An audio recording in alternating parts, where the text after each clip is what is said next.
with me. This is Entertainment from Metallica.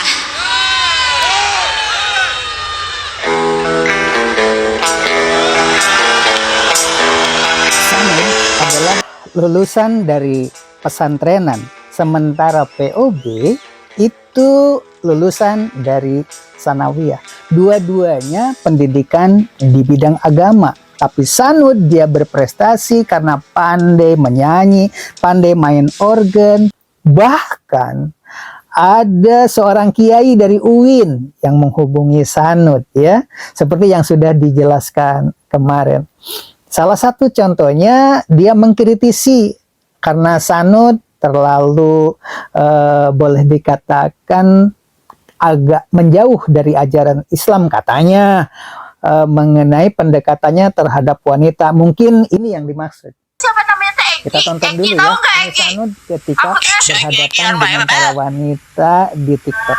Egi, Sanun, aku apa aing Sanun, ngaran aing Sanun. Oh, Sahud apa Sanud? Sanud apa Sahud? Sanud. Oh, Sanud.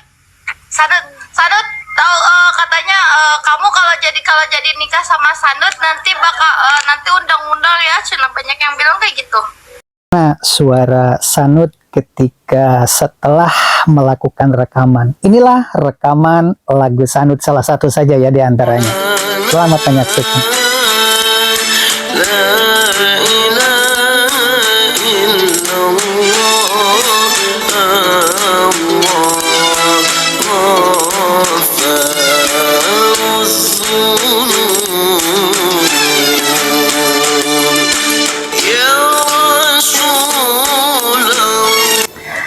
Kita bandingkan dengan lagu melamar ke rumah makan eksekutif di beberapa tempat itu ditolak karena apa? Usianya sudah tidak boleh, katanya di Indonesia itu batas usia sekian itu tidak boleh lagi bekerja.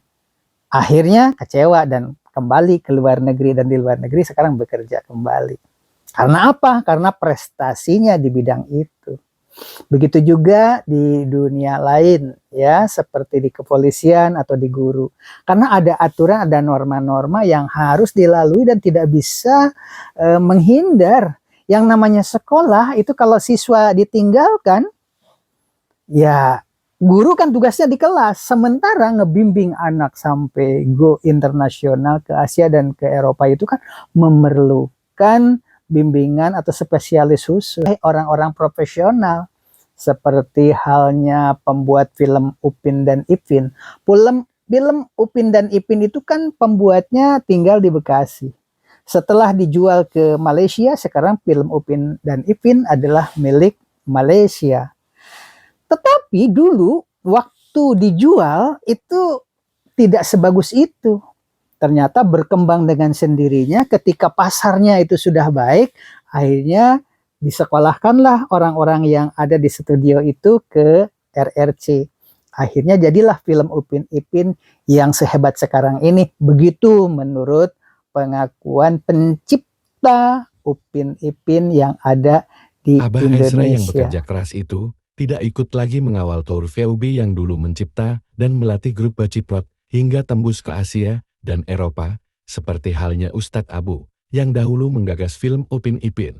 Mungkin begitu juga yang akan terjadi dengan Sanud. Ustadz Abu, penggagas pertama film Upin Ipin, mengatakan di produk awal tidak sebagus saat ini, tentu saja, karena teknologi berkembang begitu pesatnya. Sementara di sekolah teknologinya selalu ketinggalan. Mari kita kaji dialek Kinoy dari Vietnam dengan Sanud dari Bandung yang beda bahasa. Kinoy berbahasa Vietnam, sementara Sanud berbahasa Sunda. Mereka bisa dialog karena bahasa gerak tubuh dan bahasa isyarat. Mereka tertarik karena tingkah lucunya. Penonton pun senang. Coba amati ketika Sanud kentut Kinoy sangat marah. Noi, bekok, colok. Bekok, Perlu colok. diketahui Kinoy dari Vietnam ini berhijab karena Sanud. Mariot. Itu Seetik, Noi. Seetik tuh. itu Ya. Ampun apa, sudah nepi ke Vietnam misal. itu Pus, tah didorong. Nah, begitu juga dengan VOB ini.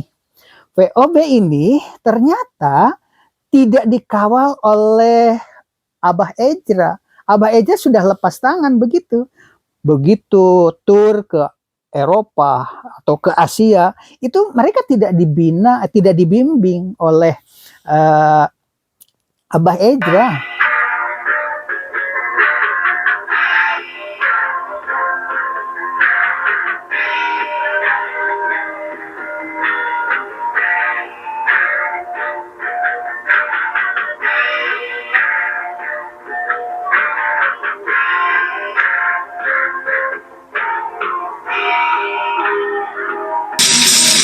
Bawel, baceprot kan artinya bawel, banyak ngomong, berisi kayak meracau gitu, ngomong ngalir ngidul gitu.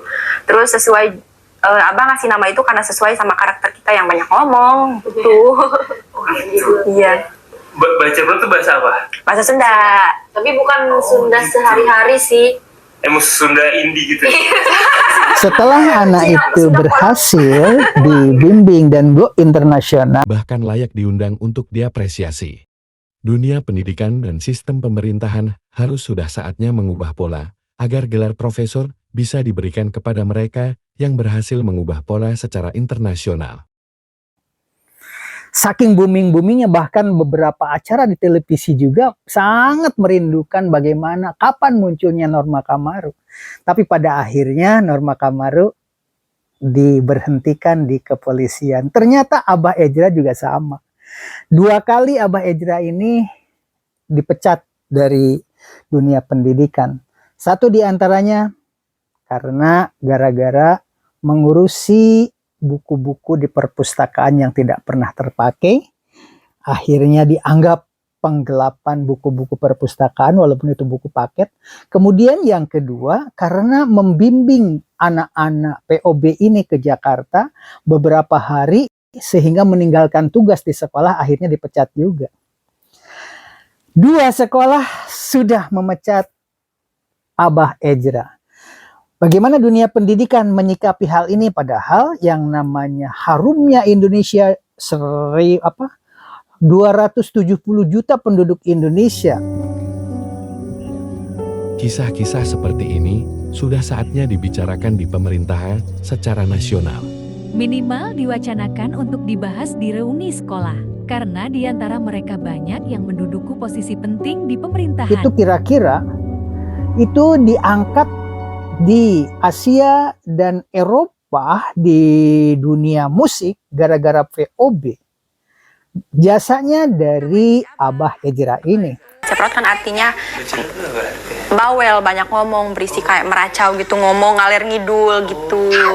Terus sesuai abang ngasih nama itu karena sesuai sama karakter kita yang banyak ngomong gitu. Lu tahu satu hal, ternyata kalau kita bisa jadi pendengar gitu ya, malah lebih bikin nyaman orang ternyata. Oh iya, iya. Dibanding saya nasehatin setuju. Padahal sebenarnya saya nggak nasehatin atau nggak ngomongin apa karena nggak tahu. Ya. Saya kan nggak kenal apa sih kehidupan remaja hari itu gitu. Akhirnya dari 15 orang itu jadi 7, kemudian jadi 3. oh terseleksi alam. Ada yang lulus, ada yang apa ya? Karena nggak diizinin orang tua. Oke. Yang lainnya kan anak-anak yang manis yang. Iya. Saya juga nyaranin ke anak-anak gitu, kamu orang tua tuh kan lahir dari zaman yang berbeda. Mereka datang ke zaman ini, kebetulan masih hidup di zaman ini. Nah, cara meluapkan kasih sayangnya itu pasti pakai cara lama gitu. Oke. Jadi sebenarnya nggak perlu dibantah. Gitu. Iya. Tinggal dikasih bukti aja mungkin gitu ya. Bahwa Akhirnya kamu baik-baik. dari 15 tersaring menjadi 7, tersaring menjadi 3. 3 ini kemudian Udah tong direncana, mau direncanakan mas. Kita akan ditemani oleh ibu-ibu, bapak-bapak, dan adik-adik kita dari Majelis Taklim Al-Istiqomah Kampung Lebak Sari, Cisalak, Subang, Di Jawa. akhir video ini, kita akan simak pendapat Helmi Yahya dan Kiai Yahya dari pesantren Lebak Sari. Tentu saja ini perbedaan pendapat. Ingat, silaturahmi itu dianjurkan Allah. Pertama, untuk memperpanjang umur. Kedua, memperbanyak saudara. Ketiga, rizki berlimpah. Insya Allah kerina waktu nama bakal patupang likuli sayin kodroh. amin ya Allah ya Rabbal Nah, alamin. di reuni pertama, semuanya bertanya, anak sudah berapa? Sekarang kuliahnya di mana? Dan begitu sudah reuni yang kedua, pertanyaannya berubah. Sudah punya cucu belum? Ada berapa cucunya? Ya Allah, katanya. Reuni ketiga. Sekarang usia berapa? Oh, masih sehat. Sudah punya penyakit apa? Begitu. Dan reuni yang keempat. Masya Allah, 70 tahun ke atas itu. Begitu bertemu di reuni, dibawa oleh cucu dan anaknya ke reuni tersebut. Apa yang terjadi? Pertanyaannya. Anda siapa? Lu siapa? Mau direncanakan mah sok tara jadi.